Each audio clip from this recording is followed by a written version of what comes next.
Hello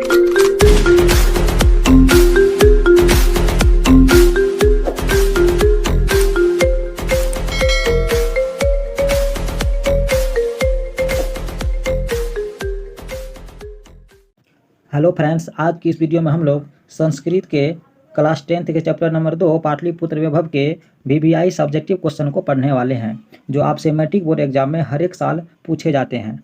तो आइए सबसे पहले हम लोग फर्स्ट क्वेश्चन को देखते हैं। तो पहला क्वेश्चन है, पाटलिपुत्र शब्द बना कैसे? तो इसका उत्तर होगा, ग्रंथों एवं पुराणों में पाटलिग्राम शब्द से पाटलिपुत्र शब्द बना।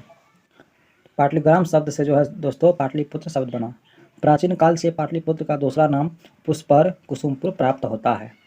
दोस्तों पाटलिग्राम से पहला पाटलिपुत्र का जो नाम था वह पुष्पर और कुसुमपुर। दोस्तों अगला क्वेश्चन है, पाटलिपुत्र के वैभव पर प्रकाश डालें, अर्थात पाटलिपुत्र की प्राचीनता का वर्णन करें। तो इसका उत्तर होगा, बिहार राज्य की राजधानी पटना का वर्णन भारतीय मनुष्यों ने ही नहीं, विदेशी यात्री जैसे मेगास्थनीज, भाईजान आदि ने भी किया है। इस नगर का इतिहास 2000 वर्ष के आसपास गिना जाता है। यहाँ के धार्मिक क्षेत्र, औद्योगिक क्षेत्र और राजनीतिक क्षेत्र विशेष रूप से ध्यान आकर्षण है। गंगा के तट पर बसा हुआ पाटलिपुत्र एक महानगर है। अगला क्वेश्चन है दोस्तों, पटना के प्रमुख दर्शनीय स्थलों का उल्लेख कीजिए। तो इसका उत्तर होगा, संग्रहालय, सचिवालय, गोलघर, तारामंडल, जैविक उद्यान, महावीर मंदिर आदि यहाँ दर्शनीय स्थल है। दोस्तों सिख संप्रदाय के 10वें गुरु गोविंद सिंह का जन्म स्थल गुरुद्वारा के नाम से प्रसिद्ध है। दोस्तों पटना का जो मुख्य दर्शनीय स्थल है उसका नाम है संग्रहालय, सचिवालय, गोलघर, तारामंडल, जैविक उद्यान, महावीर मंदिर आदि। यहाँ अलग अलग राज्यों से दर्शक आते हैं। सिख संप्रदाय के 10वें गुरु गोविंद सिंह का जन्म पटना में ही हुआ था, जो गुरुद्वारा के नाम से प्रसिद्ध है। अगला क्वेश्चन है दोस्तों, अगला क्वेश्चन है, पाटलिग्राम के संबंध में भगवान बुद्ध ने क्या कहा था?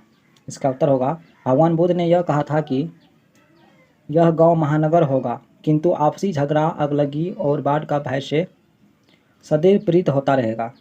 दोस्तों भगवान बुद्ध ने पाटलिग्राम के बारे में क्या कहा था कि एक दिन यह गांव एक बहुत बड़ा महानगर बनेगा, किंतु उसमें क्या है, आपसी झगड़ा, अगलगी और बाढ़ का जो है डर हमेशा सताते रहेगा।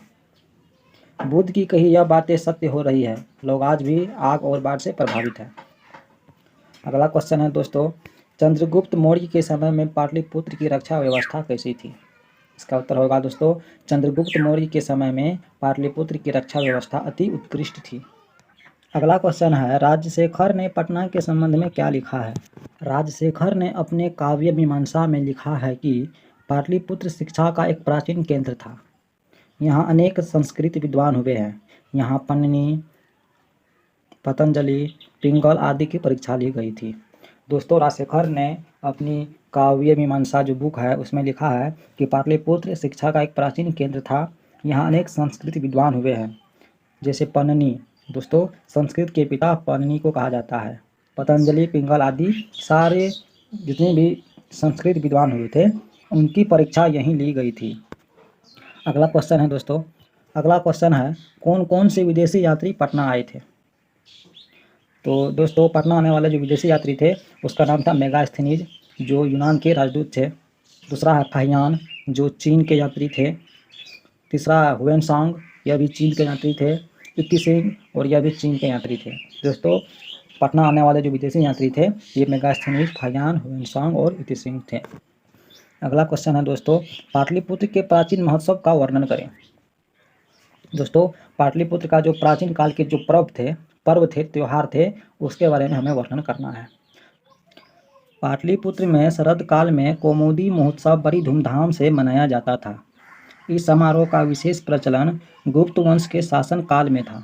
दोस्तों जिस तरह से आजकल हमारे भारत में दिवाली, दशहरा, छठ आदि पर्व मनाए जाते हैं, उसी तरह पाटलिपुत्र में प्राचीन काल में कौमुदी महोत्सव बड़ी धूमधाम से मनाया जाता था, जिसका प्रचलन गुप्त वंश के शासनकाल में बहुत विशेष करके था। आजकल जिस तरह दुर्गा पूजा मनाई जाती है उसी प्रकार प्राचीन काल में कौमुदी महोत्सव मनाया जाता था। अगला क्वेश्चन है दोस्तों, अगला क्वेश्चन है, पाटलिपुत्र को शिक्षा का प्राचीन केंद्र क्यों माना जाता है? इसका उत्तर होगा राजशेखर द्वारा रचित काव्य मीमांसा से हमें यह जानकारी मिलती है कि पाटलिपुत्र शिक्षा का एक प्राचीन केंद्र था। यहाँ संस्कृत के अनेक विद्वान हुए। पाणिनि, पिंगल, वरुरुचि तथा पतंजलि की परीक्षा ली गई थी। अगला क्वेश्चन है सिख संप्रदाय के लोगों के लिए पटना नगर क्यों महत्वपूर्ण है? सिख संप्रदाय के लोगों के लिए प्राचीन पटना नगर में पूजनीय स्थल स्थित है। यहाँ उनके 10वें गुरु गोविंद सिंह का जन्म स्थान है। यह स्थल गुरुद्वारा के नाम से जाना जाता है। अगला क्वेश्चन है कवि दामोदर गुप्त के अनुसार पाटलिपुत्र कैसा नगर है? दोस्तों, पाटलिपुत्र वैभव का जो रचयिता है वह दामोदर गुप्त। इसके अनुसार पाटलिपुत्र कैसा नगर है हमें यह बताना है। तो कवि दामोदर गुप्त के अनुसार पाटलिपुत्र महानगर पर पृथ्वी पर बसे नगरों में श्रेष्ठ है। यहाँ सरस्वती के वंशज यानी विद्वान लोग बसते हैं। कवि ने इस महानगर की तुलना इंद्र की भरी पूरी नगरों से की है। दोस्तों, यदि आप इस चैनल पर नए आए हैं तो चैनल को सब्सक्राइब जरूर कर लीजिए। यदि वीडियो आपको अच्छी लगी है तो एक लाइक कर दीजिए और अपने दोस्तों में शेयर करें। मिलते हैं अब हम ऐसे ही क्वेश्चन लेकर के अगले वीडियो में। जय हिंद।